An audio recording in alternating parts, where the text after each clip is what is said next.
Hello दोस्तों, आज की इस वीडियो में हम जानेंगे कि होली क्यों मनाई जाती है और सबसे पहले होली कहाँ मनाई गई थी। तो आइए दोस्तों, वीडियो को शुरू करते हैं। होली हिंदुओं का सांस्कृतिक, धार्मिक और पारंपरिक त्योहार है। होली एक रंगों का त्योहार है और यह खुशियों से भरपूर त्योहार है। होली का त्योहार प्रेम और भाईचारे का प्रतीक है। इस दिन सभी लोग अपनी अपनी पुरानी लड़ाई को भूलकर एक दूसरे को गले लगाते हैं। सनातन धर्म में प्रत्येक मास की पूर्णिमा का बड़ा ही महत्व है और यह किसी न किसी उत्सव के रूप में मनाई जाती है। उत्सव के इसी क्रम में होली बसंत उत्सव के रूप में फागुन मास की पूर्णिमा के दिन मनाई जाती है। यह दिन सतयुग में विष्णु भक्ति का प्रतिफल के रूप में सबसे अधिक महत्वपूर्ण दिनों में से एक माना जाता है। इस त्योहार की कथा भक्त प्रहलाद से जुड़ी है। तो आइए दोस्तों, इस कथा को जानते हैं। हिंदू धर्म के अनुसार होली का दहन मुख्य रूप से भक्त प्रहलाद की याद में किया जाता है। भक्त प्रहलाद राक्षस कुल में जन्मे थे, परंतु वे भगवान नारायण के अनन्य भक्त थे। उनके पिता हिरण्यकश्यप को उनकी ईश्वर भक्ति अच्छी नहीं लगती थी, इसलिए हिरण्यकश्यप ने प्रहलाद को अनेकों प्रकार के जघन्य कष्ट दिए। उनकी बुआ होलिका, जिसको ऐसा वस्त्र वरदान में मिला हुआ था जिसको पहनकर आग में बैठने से उन्हें आग नहीं जला सकती थी, होलिका भक्त प्रहलाद को मारने के लिए वह वस्त्र पहनकर उन्हें गोद में लेकर आग में बैठ गई। भक्त प्रहलाद की विष्णु भक्ति के फलस्वरूप होली जल गई और प्रहलाद का बाल भी बांका नहीं हुआ। शक्ति पर भक्ति की जीत की खुशी में यह पर्व मनाया जाने लगा। साथ में रंगों का पर्व यह संदेश देता है कि काम, क्रोध, मद, मोह एवं लोभ रूपी दोषों को त्याग कर ईश्वर भक्ति में मन लगाना चाहिए। इस त्योहार का राधा कृष्ण के पवित्र प्रेम से भी विशेष संबंध है।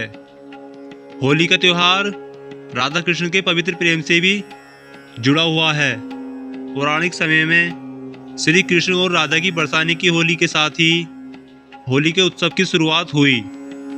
आज भी बरसाने और नंदगांव की लठमार होली विश्व विख्यात है। सबसे पहले होली का त्योहार यहीं पर मनाया गया था और आज भी मनाया जाता है। होली का कामदेव की तपस्या से भी विशेष महत्व है।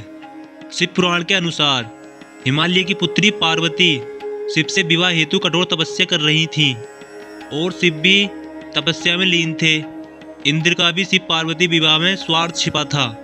ताड़कासुर का वध शिव पार्वती के पुत्र द्वारा होना था। इसी वजह से इंद्र आदि देवताओं ने कामदेव को शिव जी की तपस्या भंग करने भेजा। भगवान शिव की समाधि को भंग करने के लिए कामदेव ने शिव पर अपने पुष्प बाण से प्रहार किया था। उस बाण से शिव के मन में प्रेम और काम का संचार होने के कारण उनकी समाधि भंग हो गई। इससे क्रुद्ध होकर शिव जी ने अपना तीसरा नेत्र खोल कामदेव को भस्म कर दिया। शिव जी की तपस्या भंग होने के बाद देवताओं ने शिव जी को पार्वती से विवाह के लिए राजी कर लिया। कामदेव की पत्नी रति को अपने पति के पुनर्जीवन का वरदान और शिव जी का पार्वती से विवाह का प्रस्ताव स्वीकार करने की खुशी में देवताओं ने इस दिन को उत्सव की तरह मनाया। यह दिन फागुन पूर्णिमा का ही दिन था। इस प्रसंग के आधार पर काम की भावना को प्रतीकात्मक रूप से जलाकर सच्चे प्रेम की विजय का उत्सव मनाया जाता है। बस यहीं से होली का त्योहार मनाया जाने लगा। होली रंगों का तथा हंसी खुशी का त्योहार है। यह भारत का प्रमुख और प्रसिद्ध त्योहार है जो आज विश्व भर में मनाया जाने लगा है। रंगों का त्योहार कहा जाने वाला यह पर्व पारंपरिक रूप से 2 दिन मनाया जाता है। यह प्रमुखता से भारत तथा नेपाल में मनाया जाता है। यह त्योहार कई अन्य देशों जिनमें अल्पसंख्यक हिंदू लोग रहते हैं वहाँ भी धूमधाम के साथ मनाया जाता है। पहले दिन को होलिका जलाई जाती है जिसे होलिका दहन भी कहते हैं। दूसरे दिन, जिसे प्रमुखतः धुलैड़ी व धुरड्डी, धूरखेल या धूलिवंदन इसके अन्य नाम हैं, लोग एक दूसरे पर रंग, अबीर, गुलाल इत्यादि फेंकते हैं। ढोल बजाकर होली के गीत गाए जाते हैं और घर घर जाकर लोगों को रंग लगाया जाता है। ऐसा माना जाता है कि होली के दिन लोग पुरानी कटुता को भूलकर गले मिलते हैं और फिर से दोस्त बन जाते हैं। एक दूसरे को रंगने और गाने बजाने का दौर दोपहर तक चलता है। इसके बाद स्नान करके विश्राम करने के बाद नए कपड़े पहनकर शाम को लोग एक दूसरे के घर मिलने जाते हैं, गले मिलते हैं और मिठाइयाँ खिलाते हैं। राग रंग का यह लोकप्रिय पर्व बसंत का भी संदेशवाहक है। राग अर्थात संगीत और रंग तो इसके प्रमुख अंग हैं ही, पर इनको उत्कर्ष तक पहुंचाने वाली प्रकृति भी इस समय रंग बिरंगे यौवन के साथ अपनी चरम अवस्था पर होती है। फागुन माह में मनाए जाने के कारण इसे फागुनी भी कहते हैं। होली का त्योहार बसंत पंचमी से ही आरंभ हो जाता है। उसी दिन पहली बार गुलाल उड़ाया जाता है। इस दिन से फाग और धमार का गाना प्रारंभ हो जाता है। खेतों में सरसों खिल उठती है। बाग बगीचों में फूलों की आकर्षक घटा सी छा जाती है। पेड़ पौधे, पशु पक्षी और मनुष्य सब उल्लास से परिपूर्ण हो जाते हैं। खेतों में गेहूं की बालियां इठलाने लगती हैं।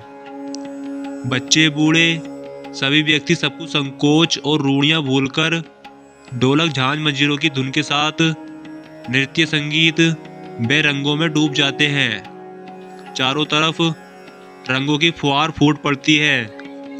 गुंजिया होली का प्रमुख पकवान है, जो कि मावा यानी कि खोया और मैदा से बनती हैं। यह विशेष मेवाओं से युक्त होती हैं।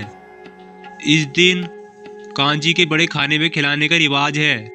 नए कपड़े पहनकर होली की शाम को लोग एक दूसरे के घर होली मिलने जाते हैं, जहां उनका स्वागत गुजिया, नमकीन व ठंडाई से किया जाता है।